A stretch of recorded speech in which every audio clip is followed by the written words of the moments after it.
Hello friends. तो आज का हमारा बहुत ही इम्पोर्टेंट टॉपिक है क्रिया शारीर का। वो है बात दोष के प्रकार एवं उनके स्थान, वो भी विभिन्न आचार्यों के अनुसार। ठीक है, तो सबसे पहले हम देखते हैं बात दोष कितने प्रकार के होते हैं। बात दोष 5 प्रकार के होते हैं। बात जो होती है वो 5 प्रकार की होती है: प्राण, उदान, समान, व्यान, अपान। ठीक है, अब हम देखने वाले हैं आचार्य चरक के अकॉर्डिंग जो प्राण वायु होती है इन सभी के स्थान। ठीक है, तो आचार्य चरक के अनुसार प्राण वायु का जो स्थान होता है वो है मूर्धा, पुरः, कंठ, जिह्वा, नासिका, मुख। ठीक है, उदान वायु का स्थान होता है नाभि, उर, कंठ। उर का स्थान यहाँ से यदि मॉडर्न से कोरिलेट किया जाता है तो चेस्ट रीजन को लिया जाता है। ठीक है, अब है समान वायु। तो समान वायु का स्थान है स्वेद दोष अम्बु वाहिनी, मतलब जो स्वेद दोष का वहन करने वाली जो वाहिनी या स्रोतस होते हैं वो, और अग्नि समीपस्थ। यहाँ पे अग्नि समीपस्थ का अर्थ ये है कि जो जठराग्नि होती है, जठराग्नि का जो स्थान माना गया है उसके ही समीप समान वायु का स्थान माना गया है आचार्य चरक के अकॉर्डिंग। ठीक है, नेक्स्ट है व्यान वायु। व्यान वायु का जो स्थान है आचार्य चरक के अनुसार सर्वदेह आश्रित, मतलब सर्वदेह में ये प्रवहन करती है। नेक्स्ट है अपान वायु। तो अपान वायु जो होती है उसका स्थान होता है वृषण, बस्ती, मेढ्र, नाभि, उरु, गुद, बंक्षण। तो ये आपको शब्दों के अर्थ समझ में आ रहे होंगे। तो यहाँ पे जो उरु प्रदेश होता है ये थाई रीजन होता है। क्या होता है? Thigh region. ठीक है, अब हम देख रहे हैं आचार्य सुश्रुत के अकॉर्डिंग बात के स्थान। तो सबसे पहले देख रहे हैं प्राण वायु। प्राण वायु का स्थान होता है मुख, उदान वायु का स्थान होता है उर, और समान वायु का स्थान होता है आम पक्वास है, आम पक्वास है। ठीक है, और व्यान वायु का स्थान होता है कृष्ण, कृष्ण देह का अर्थ होता है सर्वदेह। ठीक है, और अपान वायु का स्थान माना गया है पक्वास है। तो यहाँ पे एक चीज़ अपन को मतलब नोट डाउन करना है कि जो समान वायु है, समान वायु का स्थान बोला गया है आम पक्वास है। ठीक है, और अपान वायु का स्थान माना गया है ओनली पक्वास है। ठीक है, अब है अष्टांग संग्रह के अकॉर्डिंग। तो अष्टांग संग्रह जो है उनके अकॉर्डिंग प्राण वायु का स्थान होता है मूर्धा, उर, कंठ, कंठ।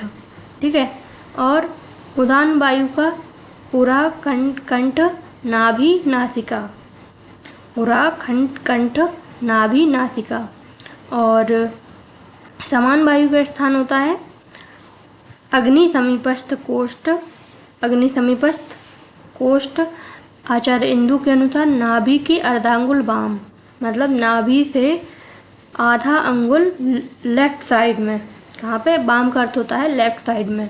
ठीक है, और व्यान वायु का स्थान माना गया है आचार्य अष्टांग हृदय के अकॉर्डिंग हृदय, और अष्टांग संग्रह के अकॉर्डिंग हृदय और कृष्ण देह। कृष्ण देह का अर्थ होता है सर्वदेह।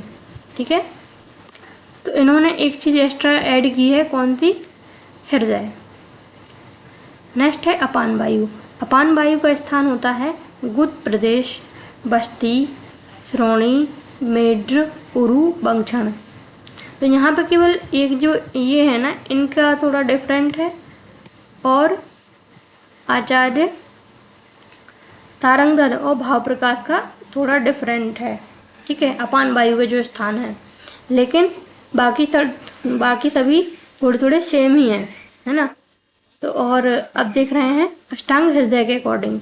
तो अष्टांग हृदय के अकॉर्डिंग यदि देखा जाए तो जो प्राण वायु होती है उसका स्थान होता है मूर्धा, उर, कंठ। ठीक है, मूर्धा, उर, कंठ। और उदान वायु का स्थान होता है उर, कंठ, नाभि, नासिका। उर, कंठ, नाभि, नासिका सेम है अष्टांग संग्रह के अकॉर्डिंग वाला। ठीक है, ये दोनों सेम है, अष्टांग संग्रह और अष्टांग हृदय। यहाँ पे है अग्नि समीपस्थ, अग्नि समीपस्थ यानी जो समान वायु है उसका स्थान अष्टांग हृदय के अकॉर्डिंग क्या माना गया है, अग्नि समीपस्थ माना गया है। ठीक है, और व्यान वायु का स्थान है हृदय और कृष्ण देह या सर्वदेह। ठीक है, इन्होंने भी एक एक्स्ट्रा बताया है। और अपान वायु का स्थान गुद प्रदेश, बस्ती, श्रोणी, मेढ्र, उरु, इन्होंने बंक्षण नहीं बताया है। ठीक है, अष्टांग संग्रह ने बंक्षण बताया है, लेकिन अष्टांग हृदय ने बंक्षण नहीं बताया है अपान वायु के स्थान में। नेक्स्ट है इसमें आचार्य सारंगधर के अकॉर्डिंग। तो आचार्य सारंगधर जो हैं उनके अकॉर्डिंग यदि देखा जाए तो जो प्राण वायु का स्थान होता है वो है हृदय, और उदान वायु का स्थान है कंठ। सारंगधर के अकॉर्डिंग फुफ्फुस लंग को माना गया है। ठीक है, और समान वायु का स्थान ओनली नाभि माना है। किसने माना है, आचार्य सारंगधर और भाव प्रकाश दोनों ने जो समान वायु है उसका स्थान नाभि बताया है। और नेक्स्ट है व्यान वायु। तो व्यान वायु का आचार्य सारंगधर और भाव प्रकाश ने संपूर्ण शरीर माना है। ठीक है, और अपान वायु का स्थान आचार्य सारंगधर और भाव प्रकाश के अकॉर्डिंग क्या है, मलाशय माना गया है। ठीक है, नेक्स्ट है आचार्य डल्हण। तो आचार्य डल्हण के अनुसार प्राण वायु का जो स्थान होता है वो है मूर्धा, उरा, कंठ, नासिका।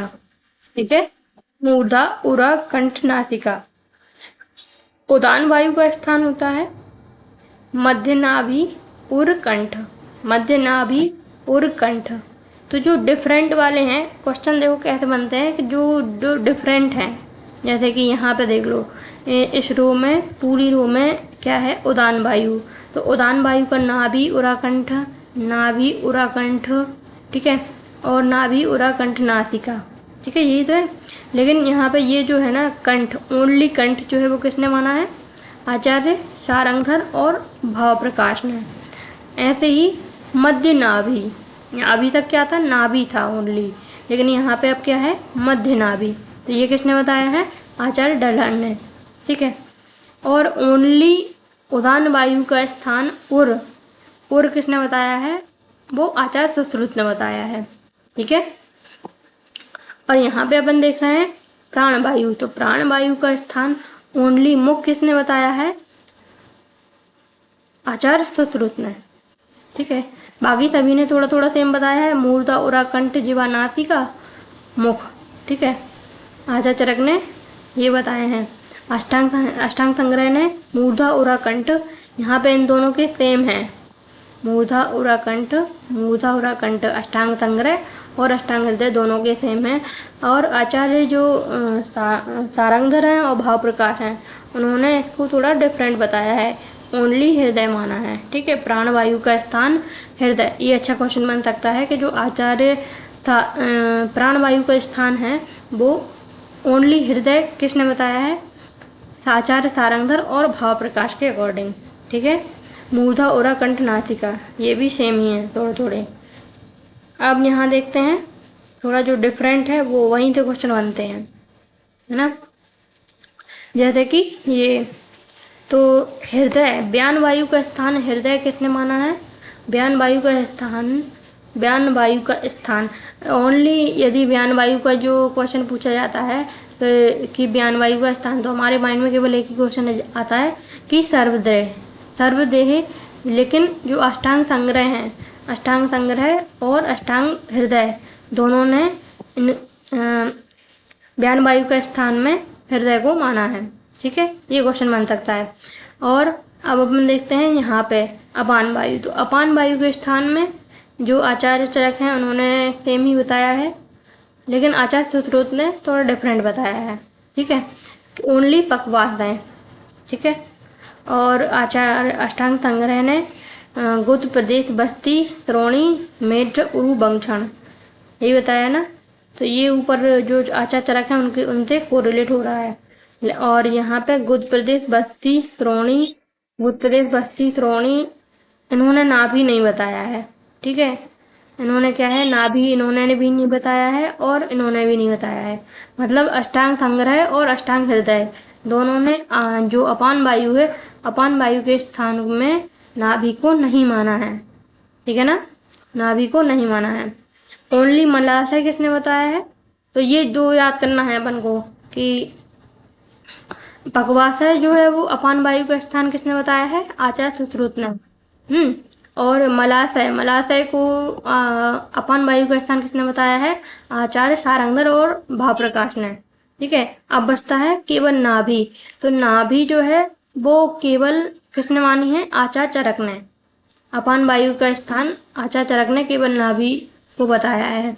मतलब केवल आचार्य चरक नहीं, नाभि जो है अपान वायु के स्थान में बोली है। ठीक है, ये सेंटेंस सही रहेगा।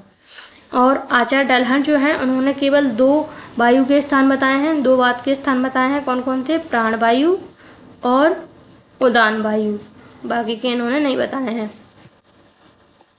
Thank you.